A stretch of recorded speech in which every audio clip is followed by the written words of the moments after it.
Greetings to all, my name is Parag and welcome back to the channel. आज हम start करने वाले हैं second unit of C S R U G C T B T NET J R F examination. Second unit बहुत important unit है, basic और बहुत important unit है, क्योंकि सेल बायोलॉजी आप आज पढ़ेंगे कि सेल बायोलॉजी आपको लाइफ टाइम काम आने वाली है। For example, if you're going for PhD or you're going for preparing for the any assistant professor examination that is not required for to having the PhD, or whatever you're going to do. Okay, even if you're going to get into the R&D or any biomedical company, or anywhere you're going, biology you should know. As a scientist, if you want to be, then it is very important. तो हम लोग पढ़ेंगे आज introduction to the cell, है ना। तो unit second है, so let get started with it. Cell cell के बारे में सबको पता है, एटलीस्ट इतना तो पता है कि this cell is the structural and functional unit of life.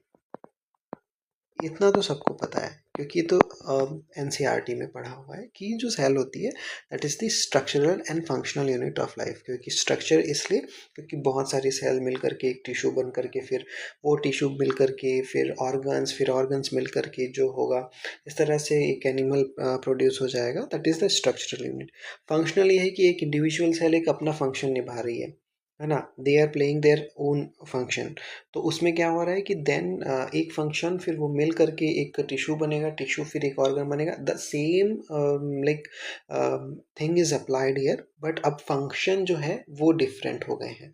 That is the key structural and functional unit of life. ये तो इम्पोर्टेंट चीज़ था। अभी चलो अच्छे से पढ़ते हैं कि क्या चीज़ें हैं और कैसी चीज़ें हैं, है ना। तो ऐसा है कि यहाँ पे देखिए, the first cell question B type question में जनरली आते हैं, कई बार बहुत इजी क्वेश्चन आ जाते हैं और that we have not expected, तो फिर वहाँ पे एक इशू अपने को क्रिएट होता है, ठीक है। तो फर्स्ट सेल किसने देखी थी, who discovered the first cell. Okay, यहाँ पे ऑप्शन आएंगे आपके साथ में कि ये या ये या वो, ना। तो आपको बिल्कुल कंफ्यूज नहीं होना है, क्योंकि अगर आप क्लियरली उसको रिकॉल करके जाओगे तो you never gonna forgot that. Okay, तो रॉबर्ट हुक ने फर्स्ट सेल जो थी ना उसको आइडेंटिफाई किया था, but that was a dead cell. It was coming from the bark of the oak tree. कहाँ से आ रहा था, bark of the oak tree. तो first cell was discovered by the Robert Hooke. It was observed from the dead cell of the bark of oak tree. Bark क्या होता है ना, ओक ट्री का बेसिकली जैसे जो कांच की बॉटल होती हैं, तो उसके ऊपर पे जो कॉर्क लगा हुआ होता है वो होता है, ठीक है। तो वहाँ से भी एक्चुअली में सेल का पता लगता है, तो that was the dead cell. But अगर क्वेश्चन में आपको ये पूछ लेता है कि हु डिस्कवर्ड और who saw the first living cell, तो अब आपका आंसर चेंज होना चाहिए यहाँ पे, है ना। तो फर्स्ट लिविंग सेल जो है वो किसने देखा था, एंटनी वॉन लेवेनहॉक। एंटनी वॉन लेवेनहॉक के बारे में एक स्पेशल बात पता है आपको, वो एक इंडस्ट्रियलिस्ट थे, ही वॉज अ बिजनेसमैन। तो उन्होंने इसको इंडस्ट्रियलाइज कर दिया था माइक्रोस्कोप को। उन्होंने फर्स्ट ये माइक्रोस्कोप जैसी मशीन बनाई, है ना, एंड दे इंडस्ट्रियलाइज्ड इट। तो उसके बाद में एक मेजर माइक्रोस्कोप का एक जो रिवॉल्यूशन होता है वो आ गया था। तो फर्स्ट सेल किसने देखी थी, सिंपल क्वेश्चन है। तो डेड सेल देखा था ओक ट्री के बार्क में, that was the Robert hook. But first living जिसने देखा था और एंड एग्जामिन्ड और what you can call observed under the microscope, then it will be the Antony von Leeuwenhoek. Okay, then अब हम बात करते हैं कि सेल इवोल्यूशन कैसे हुआ था। तो cell evolution, first evolution start हुआ था 3.5 बिलियन ईयर्स एगो। तो सेल का जो विकास है, what you call evolution was started in before 3.5 billion years. And या हमने इसको ऑलरेडी डिस्कस कर लिया कि ये structural and function unit of life होती है ना। इस तरह के इजी क्वेश्चंस नहीं आते हैं। इजी क्वेश्चंस, ये जो इजी क्वेश्चन है उनको क्रिटिकल किया जाता है कि आपको ये दोनों ऑप्शन दे देगा यहाँ पे कि एंटोनियो वॉन लीवेनहॉक और रॉबर्ट हुक। अब आपको ध्यान में देना पड़ेगा कि भाई चूज क्या करना है, ठीक है ना। ठीक है, तो एक क्वेश्चन ये हो सकता है कि फर्स्ट ऑर्गेनिज्म था वो कैसा था, what was the characteristics of that की like organism. So it was a chemoheterotrophs. अब कीमोहेटेरोट्रॉप्स का मतलब क्या होता है, इसको आपको डिवाइड करके समझना पड़ेगा कि कीमोहेटेरोट्रॉप्स ऐसे होते हैं. Chemo means chemical, okay, that is the thing. और कीमो के अलावा हेट्रो. हेट्रो मीन्स पता है क्या होता है, डिफरेंट. डिफरेंट और अदर, जो दूसरे पे डिपेंड करता है. Hetero not yours. Homo, homo नहीं है, खुद पे डिपेंड नहीं करता है. हेट्रो है. ट्रॉप्स मत टू फीड ऑन, है ना. ट्रॉप्स का मतलब क्या होता है, टू फीड ऑन. तो कीमोहेट्रोप पहला ऑर्गेनिज्म जो था वो था कीमोहेट्रोट्रॉप्स. दैट मीन्स जो किसी डिफरेंट ऑर्गेनिजम्स पे फीड करता था उनके केमिकल को. That was the chemoheterotrophs who eats the chemical from the different organisms. Chemicals mean ये नहीं है कि chemical exact chemicals, but chemicals means the organic thing that is coming from the organism. Okay. और aerobic bacteria, जो पहला aerobic bacteria था ना, जो था that was the mitochondria. Mitochondria हमारे सेल के हर सेल में प्रेजेंट होता है. ओके.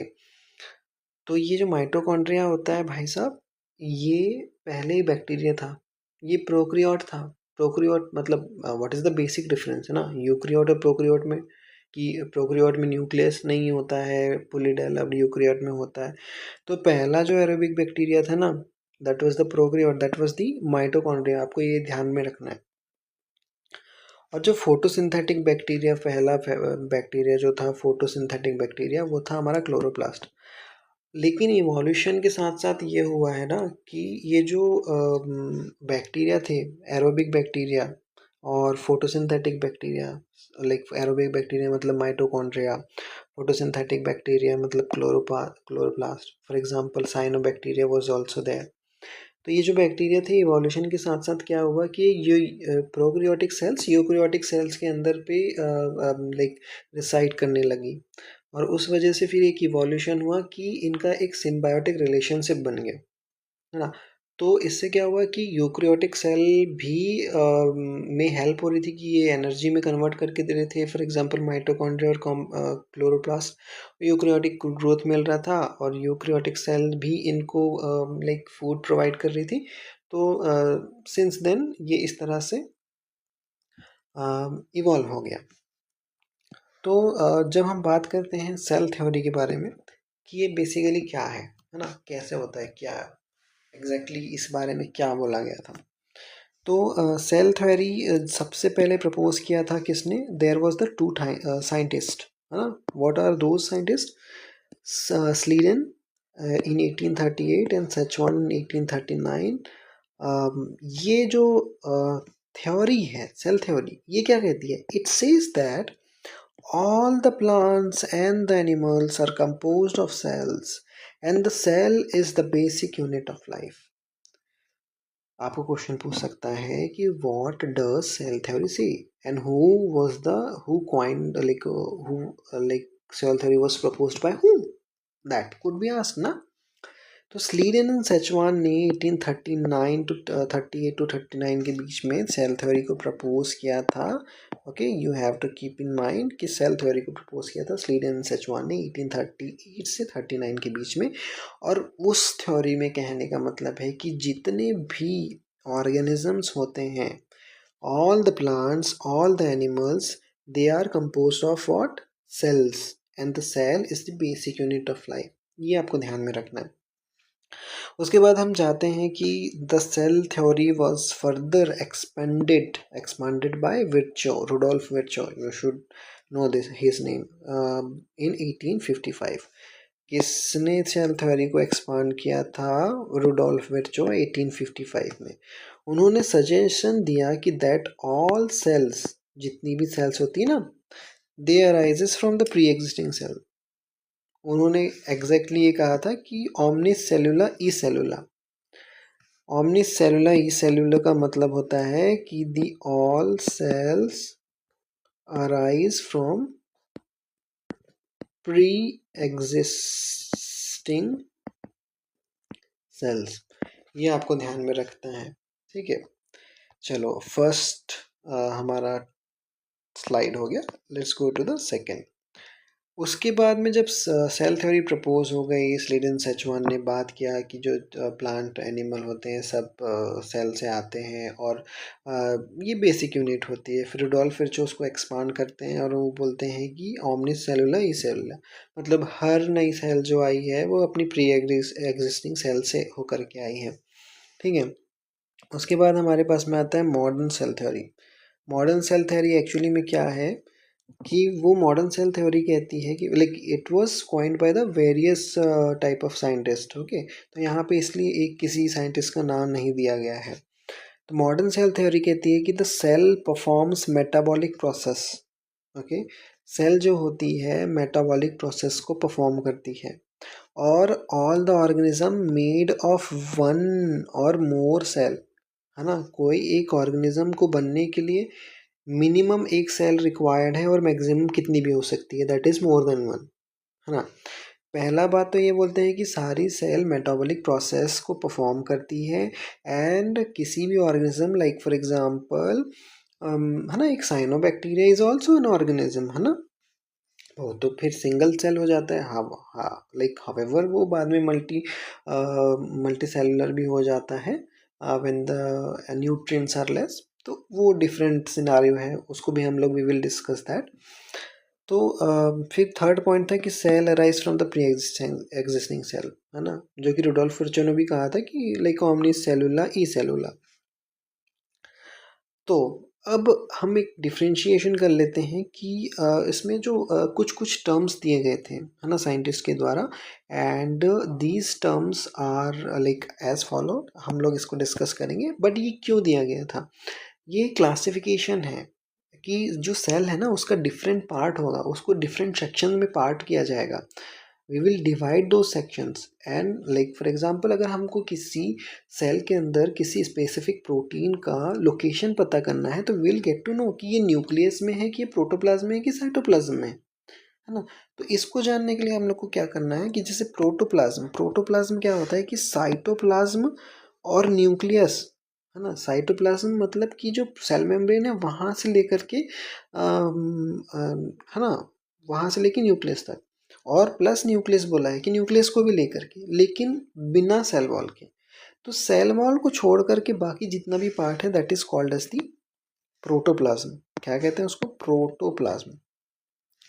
तो प्रोटोप्लाज्म क्या होता है, cytoplasm plus nucleus but without cell wall.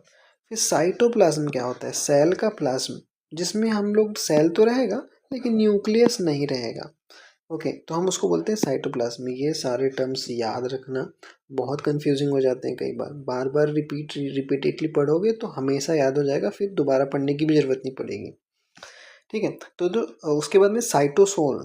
Cytosol क्या होता है, देखो साइटोप्लाज्म और साइटोसोल में डिफरेंस क्या होता है कि देखो साइटोप्लाज्म में पूरी सेल की बात हो रही है एक्सेप्ट द न्यूक्लियस, है ना। साइटोसोल, सोल मतलब सॉल्यूशन, है ना। तो अब हम साइटोप्लाज्म जो लेंगे ना, साइटोप्लाज्म में से सेल ऑर्गेनल्स निकाल देंगे। साइटोप्लाज्म ऑलरेडी था कि मतलब न्यूक्लियस को छोड़ छोड़ करके सेल, अब सेल क्या बचे, फिर ऑर्गेनल्स ही बचे हुए, तो ऑर्गेनल्स भी निकाल दिया, तो क्या बचेंगे, उसको साइटोसोल बोलेंगे हम लोग, ठीक है। यहाँ तो ये तीन चार टर्म्स याद रखना है, प्रोटोप्लाज्म, साइटोप्लाज्म, साइटोसोल।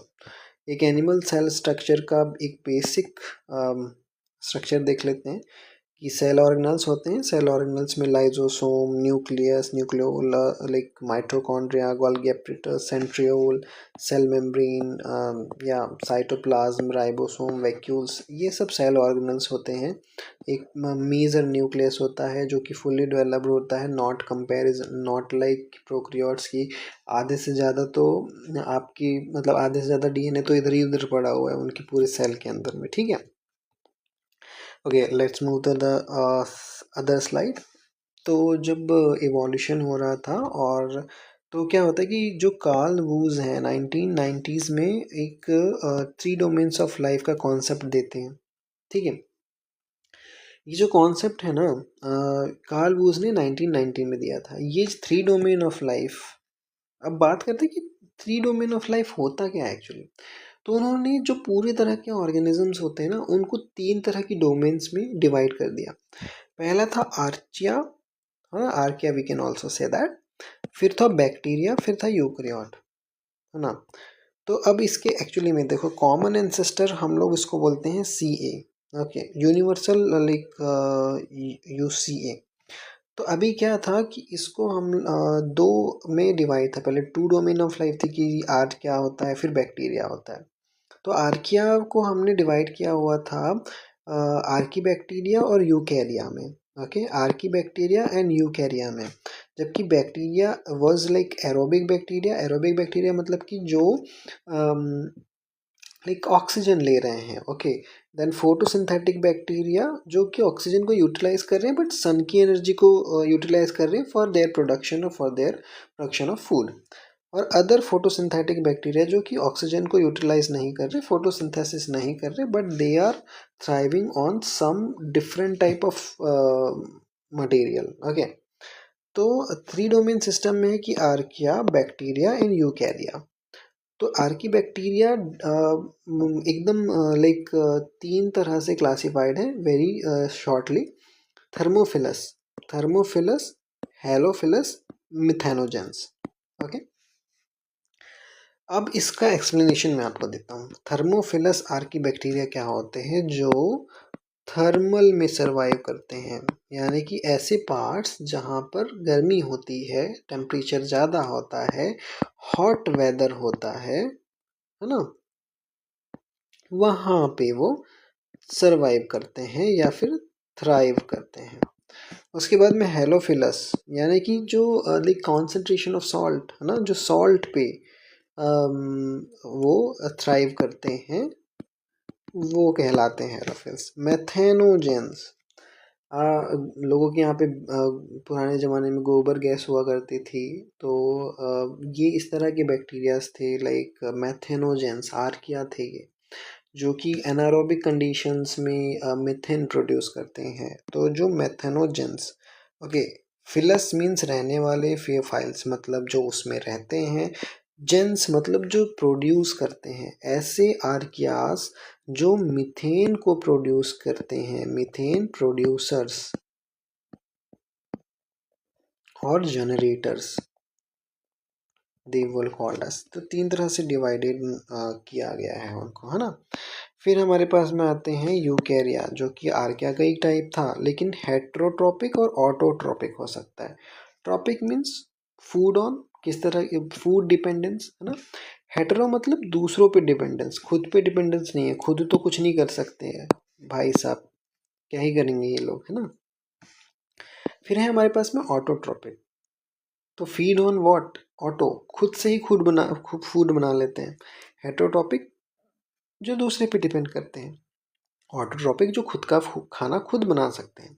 तो ये जो हेट्रोटॉपिक को हमने जब डिवाइड किया, तो मतलब लाइक कार्ल वूज ने डिवाइड किया, उन्होंने किया कि एनिमल, प्लांट और फंजाई, ये दूसरों पे खाएंगे। प्लांट भी होता है, ओके, हेट्रोटॉपिक, डोंट वरी।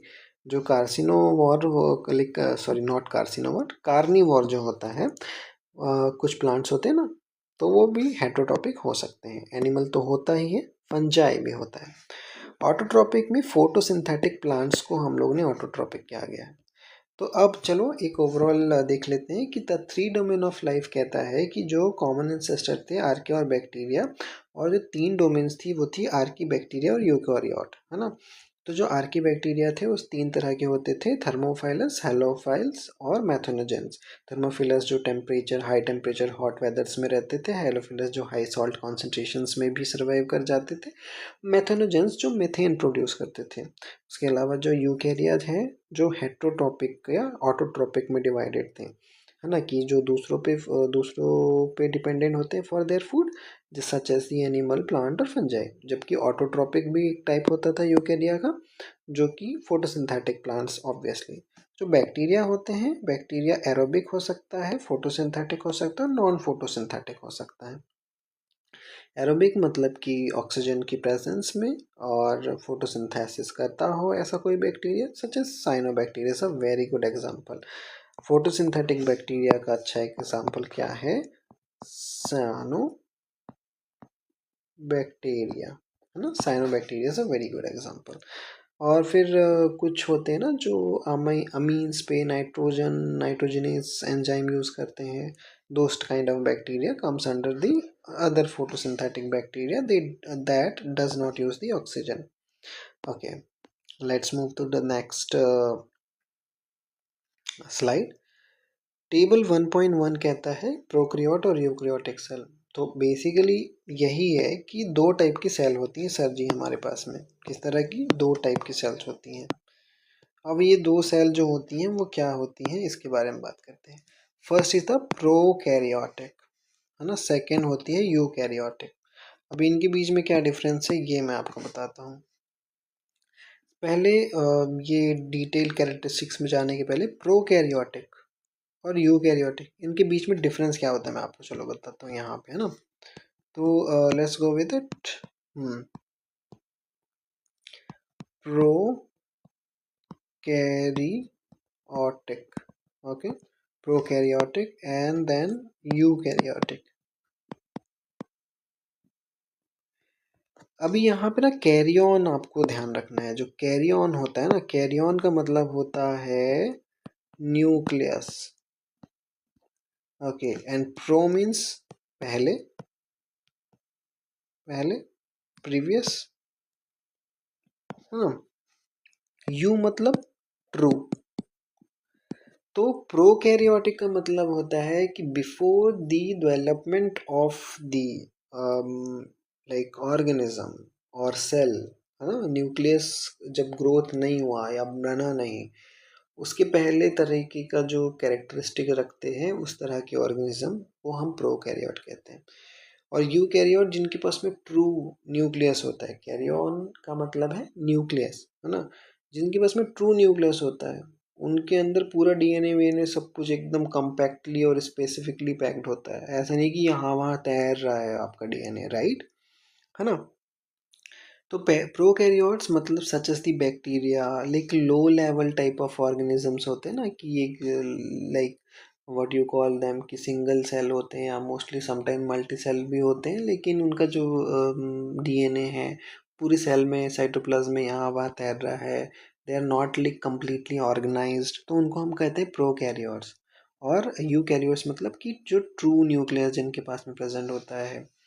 तो बेसिकली क्या डिफरेंस होता है प्रोकैरियोट और यूकैरियोट में, आपको ये ध्यान रखना है कि जो न्यूक्लियस होता है हमारे यहाँ पे प्रोकैरियोट में एब्सेंट होता है, ओके।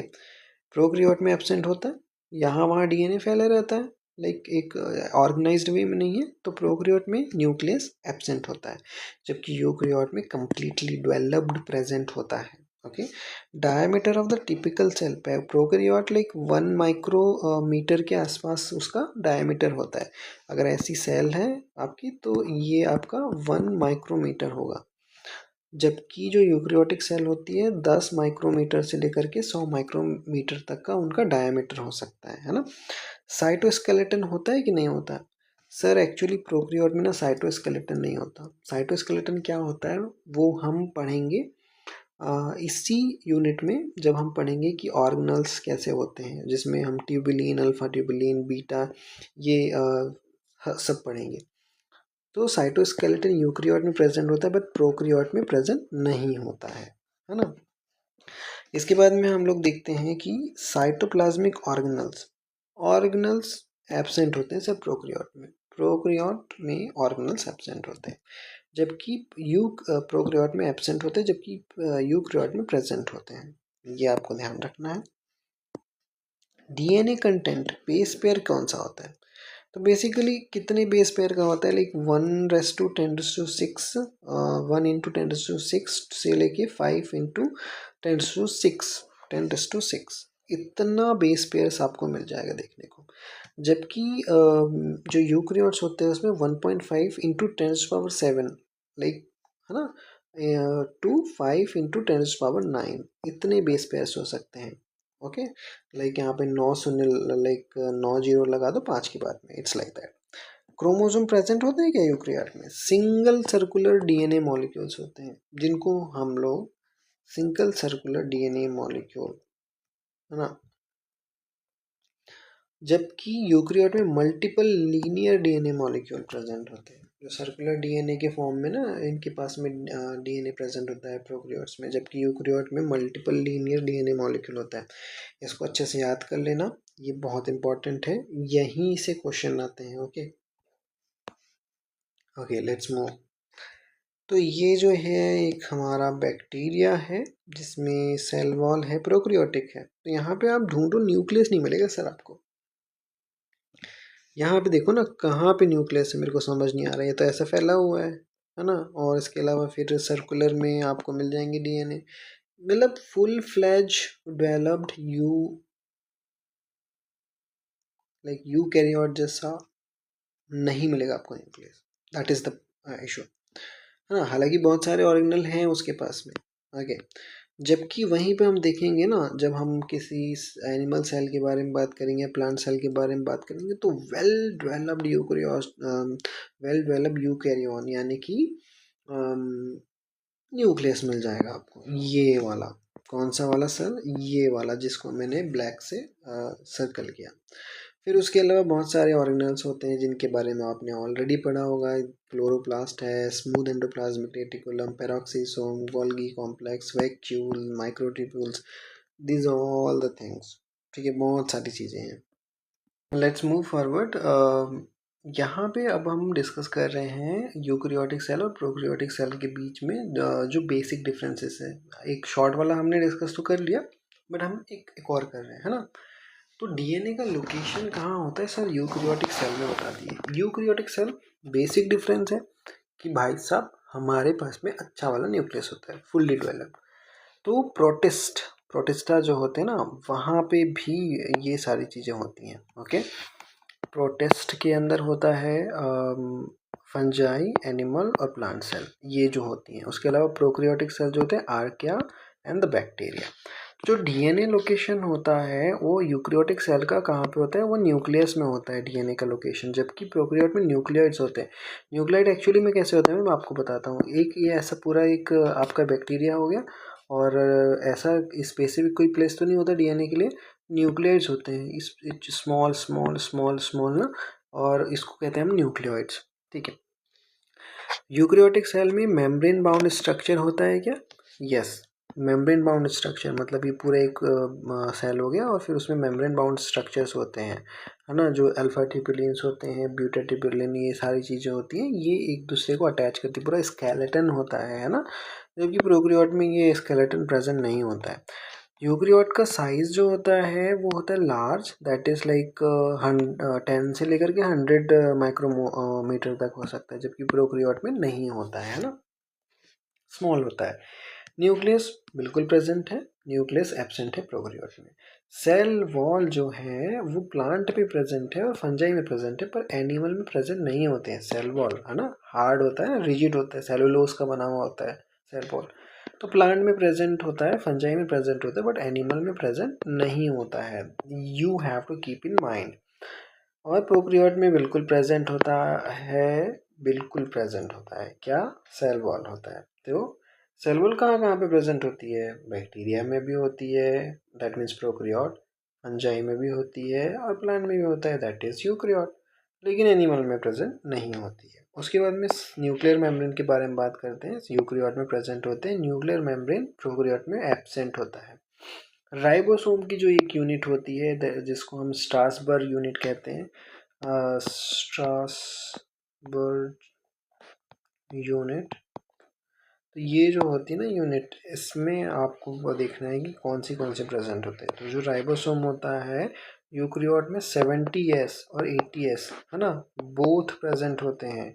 क्या प्रेजेंट होते हैं? Both type of the ribosome, 70S और 80S। जबकि प्रोकैरियोट में सिर्फ और सिर्फ 70S प्रेजेंट होता है। ओके, 70S ही प्रेजेंट होता है, ये आपको ध्यान रखना है। ये सारी चीज़ें आप याद रखो, है ना, बहुत इंपॉर्टेंट होती हैं। यही सारे क्वेश्चन घूम के आते हैं, डिफरेंटली उसको मैनिपुलेट करते हैं, और फिर वही सेम क्वेश्चन पूछ लेते हैं बहुत बेसिक सा, लेकिन वो हमको लगता है टफ वहाँ पे देखने में, क्योंकि CSR की एक आदत मैंने देखा हुआ है कि they produce like they generate questions like कि वो बहुत क्रिटिकल क्वेश्चन है. They will firstly they will add some story, then उसके बाद में ऐसा एंड दैट ऐसा, whatever they will add something and it will be coming from a very basic knowledge, और फिर उसका वो आंसर होता है. बस आपको क्या है कि आपको कॉन्सेप्ट लगाना होता है कि वो पूछना क्या चाह रहा है. अदरवाइज लाइक वो 5-6 लाइन का दिया होता है, that have the like different type of sentences होंगे वहाँ पे, एक्सप्लेनेटरी होंगे, बट एक्चुअल में क्वेश्चन एक ही सेंटेंस का होता है और एक ही आंसर होता है उसका. ओके. फिर सेल मेम्ब्रेन है. तो क्या यूकेरियोट में लिपिड की सेल मेम्ब्रेन बनती है और प्लांट में सेलुलोज की बनती है, और या ऑब्वियसली एंड काइटिन बनती है लाइक फंगस में. किसमें? फंगस जो होता है उसकी जो सेल मेम्ब्रेन सेल वॉल जो होती है वो काइटिन की बनी होती है. काइटिन है ना. और लिपिड में ये हो गया हमारे एनिमल के लिए लिपिड, हमारे सेलुलोज हो गए हमारे प्लांट के लिए, और जो हमारा बैक्टीरिया होता है यानी कि प्रोकैरियोट, उसकी सेल मेम्ब्रेन बनी होती है पेप्टाइडोग्लाइकेन से. किससे बनी होती है? पेप्टाइडोग्लाइकेन से. ये आपको ध्यान में रखना है, ठीक है. Let's move further. Histones. Histones क्या होते हैं? Histones are the protein. ऐसे प्रोटीन होते हैं जो कि क्रोमोजोम से बाइंड करते हैं. किससे बाइंड करते हैं? They binds to what? Binds to chromosomes, but actually not chromosomes, actually the DNA. Okay. जो डीएनए से बाइंड करते हैं इनको हम बोलते हैं हिस्टोन प्रोटीन्स, है ना. तो क्या यूकेरियोट में प्रेजेंट होते हैं? हाँ जी हाँ, बिल्कुल प्रेजेंट होते हैं, लेकिन प्रोकैरियोट में बिल्कुल एब्सेंट होते हैं. अब हम बात करते हैं सेल टाइप के बारे में. तो यूकेरियोटिक सेल मल्टीसेलुलर हो सकती हैं, लेकिन प्रोकैरियोट ऑलवेज सिंगल सेल के होते हैं. ठीक है.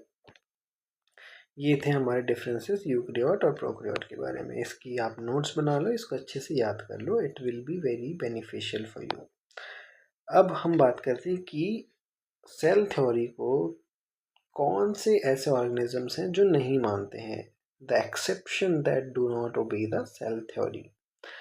सेल थ्योरी में पहला ही ऑर्गेनिज्म हमारा आता है. अब इसको ये ऑर्गेनिज्म मानते हैं साइंटिस्ट या नहीं मानते हैं? But I do.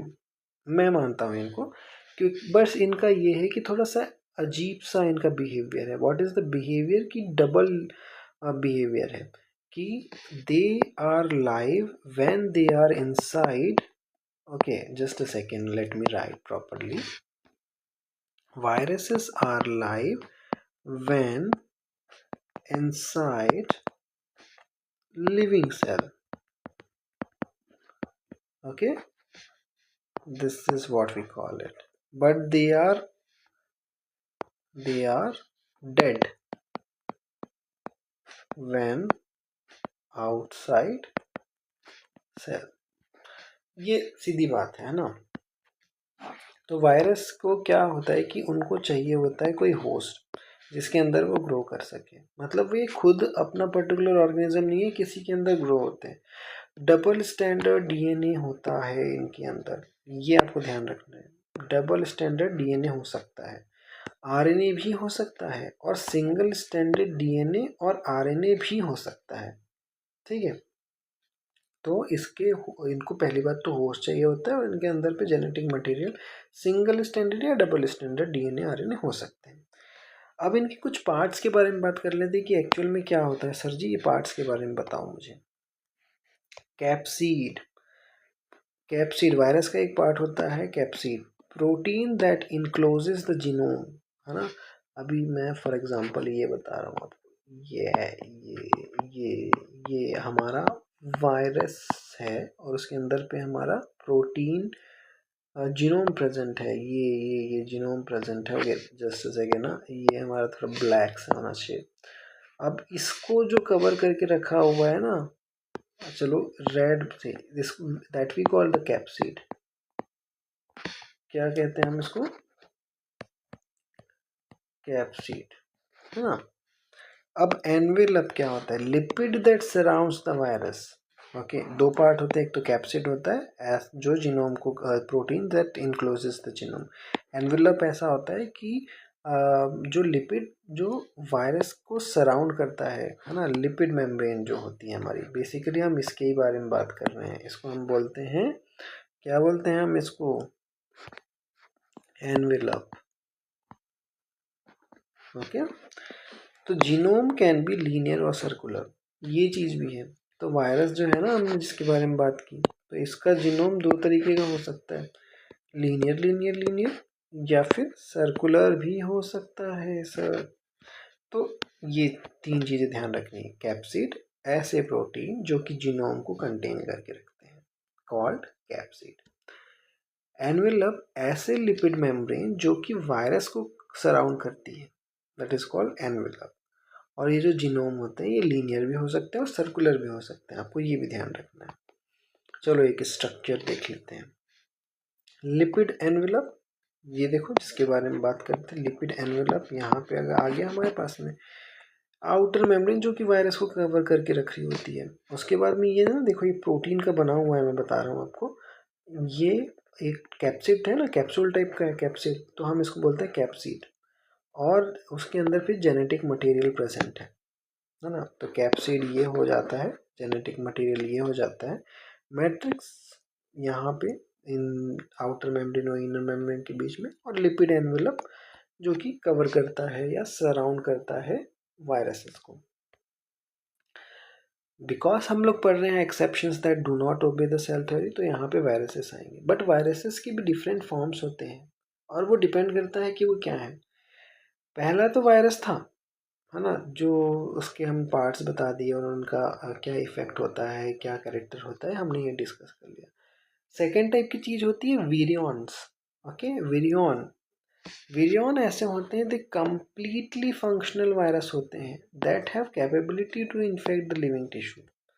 विरियॉन ऐसे वायरसेस होते हैं जो किसी भी टिश्यू को completely, they have the capacity to infect, complete virus we call it, है ना। इनको खास चीज़ों की ज़रूरत नहीं है, बस होस्ट मिल जाए बहुत अच्छे से इन्फेक्ट कर देंगे। फिर हमारा तीसरा पार्ट होता है वायरॉइड। ओके, वायरॉइड भी वायरस टाइप का चीज़ है, बट इसमें क्या डिफरेंस है, जो एक्चुअल रियल वायरस होते हैं ना, उससे ये डिफरेंट होते हैं। एक्चुअल रियल वायरस से ये डिफरेंट होते हैं सर, आपको ये चीज़ ध्यान रखनी है। लेकिन virus like single standard covalently closed circular RNA, single standard, okay just read this, हाँ very interesting. Single standard circular closed covalently close circular RNA, ये होता है इनका कैप्सिड। विदाउट कैप्सिड, उनके पास में कैप्सिड नहीं होता है। तो virus, virion, viroid, virus complete family हो जाती है हमारी इनकी। विरियन जो होता है कंप्लीटली फंक्शनल वायरस होता है, जो कि इन्फेक्ट कर सकता है किसी टिश्यू को। Okay, that is the thing. But virus जो वायरॉइड जो होता है, स्मॉल टाइप का वायरस होता है, स्मॉल देन वायरस, वायरस की जैसा होता है, लेकिन single standard close covalently close circular RNA इनके प्रेजेंट होते हैं, और इनमें कैप्सिड प्रेजेंट नहीं होता कोई प्रोटीन। और मोस्टली ये इफेक्ट करते हैं प्लांट्स को, इनहेबिटेंट्स करते हैं, जैसे कि angiosperms. What is the angiosperm, you do know? Angiosperms क्या होते हैं? Angiosperms that flower a fruit giving plants or trees. Angio, okay, sperms. तो प्लांट को इनहेबिटेट करते हैं वायरॉइड्स स्पेशली। उसके बाद में आता है फोर्थ नंबर में हमारे पास में वायरोसॉइड। व्हाट इज वायरोसाइट, कि इनका जो डीएनए है वो भी है covalently closed circular single standard ribo nucleic acid, और ये सैटेलाइट आरएनएस होते हैं। सैटेलाइट आरएनए में छोटे छोटे आरएनए प्रेजेंट होते हैं। They can not replicate autonomously or infect, need other virus which already have infected the host, no capsid, no envelope, but need virus to do so। तो हमने चार तरीके की चीज़ें पढ़ी, वायरस और उसका कैरेक्टरिस्टिक्स, है ना। कि उनको क्या चाहिए क्या नहीं चाहिए। लेकिन वेरियन जो होता है कम्प्लीटली फंक्शनल वायरस होता है जो कि किसी भी टिश्यू को इन्फेक्ट कर सकता है। जबकि उसके अलावा एक पार्ट होता है वायरोसॉइड। ये भाई साहब वायरस हैं लेकिन है छोटे टाइप के। ठीक है, single covalently closed circular RNA इसका जेनेटिक मटेरियल होता है, कैप्सिड प्रेजेंट नहीं होता है। वो मोस्टली प्लांट को ही इफेक्ट करते हैं। लेकिन इसके अलावा चौथा जो होता है वायरोसॉइड, इनमें भी like covalently close circular single standard RNA present होता है, लेकिन सैटेलाइट आरएनए होता है। ये ऐसे टाइप के वायरसेस हैं जो अपने आप से किसी को इन्फेक्ट नहीं कर सकते। Okay, they can not infect other host. But agar if a different virus already have infected the host, then these virusoids can utilize their ability, others virus ability to infect it again. Okay, so these are the differences you have to keep in mind. And fifth is the prions. Okay, prions are nothing but the misfolded proteins. Okay, what are those? Misfolded proteins are the infectious in nature. Okay, prions जो होते हैं misfolded protein that are infectious in nature. Misfold occur due to any genetic mutation or can occur spontaneously. तो देखो, अब हम लोग obviously पढ़ रहे थे कि ऐसे कौन सी किस तरह के ऑर्गेनिजम्स हैं जो कि जरूरी नहीं है ऑर्गेनिज्म हो, ऐसे पार्ट्स होते हैं जो they are the part of the biological systems but they are not considered as the organisms, है ना। तो प्रियॉन्स मिसफोल्डेड प्रोटीन होते हैं, बहुत टॉक्सिक होते हैं। मिसफोल्ड इसलिए आता है कि किसी तरह का जेनेटिक म्यूटेशन हुआ होगा और या फिर स्पॉन्टेनियसली किसी वजह से आ जाता है, और इसकी ट्रिगर्स है normal proteins to become the abnormal misfold. Misfolded protein के साथ में दिक्कत ये है कि वो जो नॉर्मल प्रोटीन है उनको भी मिसफोल्ड कर देता है और इन्फेक्ट करता है जनरली ह्यूमंस को और एनिमल्स को, है ना। प्लांट्स को जनरली नहीं देखा गया है अभी तक। तो नॉर्मल प्रोटीन पीआरपीसी हम लोग मानते हैं, मान लीजिए। तो misfolded prion protein PRPSC, scrapie associated prion protein. So we just annotate this like that कि स्कारपी एसोसिएटेड प्रियॉन प्रोटीन इस तरह से। तो accumulation of raw protein causes the brain tissue to become the sponge, okay, killing brain and forming the hole in the tissue, leading to brain damage, loss of coordination and dementia. इस तरह के proteins की वजह से जो unfolded है, जो कि जिनका फंक्शनल चेंज हो जाता है, and if either they are performing some function और they are not able to, है ना, तो इसको कहते हैं प्रियॉन्स। लाइक स्ट्रक्चरली मिसफोल्डेड है जिसकी वजह से वो आगे इफेक्ट कर रहे हैं। Okay, now move further. Symptoms क्या होते हैं? Like symptoms, sponge like brain tissue produce हो जाता है, ब्रेन सेल्स मरने लग जाती हैं, टिश्यूज में होल हो जाते हैं ब्रेन की, ब्रेन डैमेज होता है, मोटर कोऑर्डिनेशन लूज हो जाता है। What is motor coordination? पता है ना कि आप चाहते हो अपना एक हाथ उठाना बट आप उठा नहीं पा रहे हो। Okay, you are not able to coordinate with your legs or hands. Okay, that is called motor coordination loss and dementia, बहुत कॉमन है। तो ये एक स्ट्रक्चर है, आपको यहाँ पे देखते हैं, बताते हैं। मिसफोल्डेड प्रोटीन की सबसे खास बात ये है जिस वजह से इसको हम इतना ज़्यादा एक्सेसिव मानते हैं और टॉक्सिक मानते हैं ह्यूमन लाइफ के लिए, कि ये एक PRPSC था, ये स्कारपी एसोसिएटेड प्रियॉन प्रोटीन्स था, यानी कि ये मिसफोल्डेड था। ये किसी और के साथ में PRPC जो नॉर्मल था प्रोटीन, उसके साथ में मैच कर गया, उसके साथ में अटैच होता है, इंट्रैक्शन करता है, और ये फिर नया कन्वर्जन होता है PRPC से PRPSC बन जाते हैं। Prion protein, scrapie associated prion protein, normal cellular from the, तो कहने का मतलब है कि the prion protein can infect the other healthy proteins also. बिल्कुल। चलो, कुछ डिजीज़ेस के नाम हैं जो कि आपको ध्यान रखने होंगे, आपको याद ही करना होगा। ओके, किसी भी हाल में there is no shortcut. Shortcut याद रखोगे, कभी कंफ्यूज हो गए तो दिक्कत होगी, इसलिए डायरेक्टली याद रखा करो। I do not believe in shortcuts, ठीक है। ह्यूमंस और एनिमल्स, इनमें मिसफोल्डेड प्रोटीन के कारण होने वाली डिजीजेस के बारे में लिस्ट दी गई है। ह्यूमंस में कुरू होता है, क्रूड्सफेल्ड जैकब डिजीज, एंड वेरिएंस होता है गर्ड्समैन सॉस्टियर स्किनकर सिंड्रोम एंड फेटल इंसोनिया, फेमिलियर और स्पोरोडिक। फेमिलियर मतलब कि जो जेनेटिकली मिलता हो, स्पोरोडिक मतलब जो अचानक से प्रोड्यूस हो जाता हो, इंसोनिया मतलब नींद ना आना।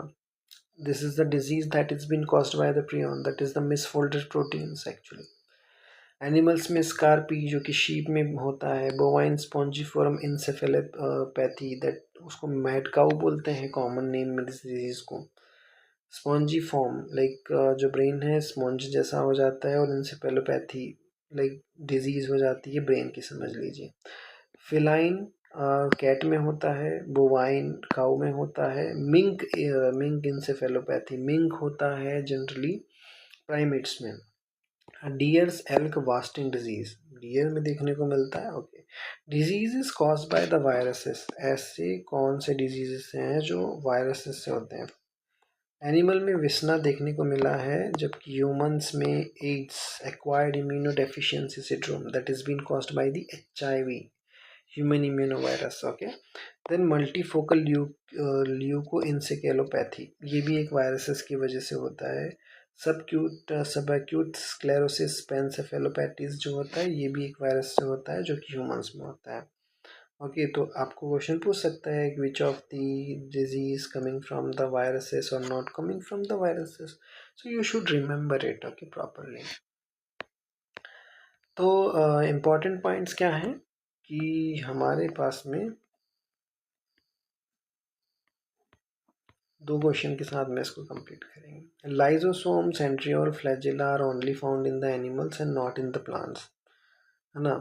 ऑब्वियसली प्लांट्स में प्रेजेंट नहीं होते लाइजोसोम, सेंट्रियोल और फ्लैजिला, ये एनिमल का पार्ट है, ये प्लांट में प्रेजेंट नहीं होता है। Archaea membrane lipid either linked branched, okay, ether linked branched होती हैं इनकी lipids. Okay, then eukaryote and prokaryote membrane lipid are ester linked branched. Okay, ये आपको ध्यान रखने हैं, ठीक है। इनिशिएटर टीआरएनए बैक्टीरिया में जो होता है वो फॉर्मेल मिथोइन, ये जो पॉइंट्स है ना, इसको आपको कैसे भी याद रखना है कि आर्किया का जो मेम्ब्रेन लिपिड होता है वो ईथर लिंक्ड ब्रांच्ड होता है, जबकि यूकैरियोट और प्रोकैरियोटिक की membrane lipid Easter linked branch होती है। और इनिशिएटर टीआरएनए बैक्टीरिया में फॉर्मामाइल मिथोइन होता है, और यूकैरियोटिक और आर्किया में ओनली मिथोनिन होता है। ये आपको ध्यान रखना है, आपको याद करना है, अगली क्लास में याद करके आना इसको, समझ रहे हो। फॉस्फेट बैकबोन लिपिड जो होती है आर्किया में होती है ग्लिसरॉल 1 फॉस्फेट की, यूकैरियोटिक बैक्टीरिया में ग्लिसरॉल 3 फॉस्फेट होते हैं वही मेम्ब्रेन में, ठीक है। ये ध्यान रखना है आपको। Histone is not associated with the bacterial DNA while present in others, है ना। एनिमल में और आर्किया में देखने को मिला है, बट बैक्टीरियाज में नहीं देखने को मिला है हिस्टोन प्रोटीन्स। तो अभी हमने पढ़ा था कि 70 और 80 एनिमल में पाया जाता है, यूकैरियोट्स में पाया जाता है, जबकि वहाँ बैक्टीरिया में सिर्फ 70 पाया जाता है। राइबोसोम 80 जो है ना सिर्फ एनिमल में पाया जाता है, रेस्ट जो 70 है वो बाकी किसी भी ऑर्गेनिज्म में पाया जा सकता है। लेकिन हमको इतना पता है कि ह्यूमंस में तो 80 ही चलता है, एनिमल्स, है ना। ओपेरॉन क्या होते हैं, not in animal, rest have it. Okay, operon animal में प्रेजेंट नहीं होते लेकिन बाकी सब में होते हैं। क्लोरामफेनिकॉल जो होता है सेंसिटिविटी होती है ओनली बैक्टीरिया को, इसके थ्रू बैक्टीरिया को ही सेंसिटिविटी होती है क्लोराफेनिकॉल में। Okay, now let us discuss some questions. Which one of the following infectious agents lack the nucleic acids. Obvious बात है भाई साहब, बैक्टीरिया भी इन्फेक्शियस एजेंट है, वायरस भी है, वायरॉइड्स भी है, प्रियॉन भी है, लेकिन न्यूक्लिक एसिड यानी कि जेनेटिक मटेरियल वॉयरेट में होता है, वायरस में होता है, बैक्टीरिया में होता है, लेकिन प्रियॉन्स में नहीं होता। तो इसका आंसर हमारा प्रियॉन होगा, D. Okay, what is it, D. उसके बाद में identify the infectious single stranded RNA in the plant that is not associated with the proteins. Prions तो नहीं होंगे इसके आंसर में। प्रियॉन्स क्यों नहीं होंगे, क्योंकि प्रोटीन है। वायरसेस हो सकते हैं, वायरोसॉइड्स और वायरॉइड्स।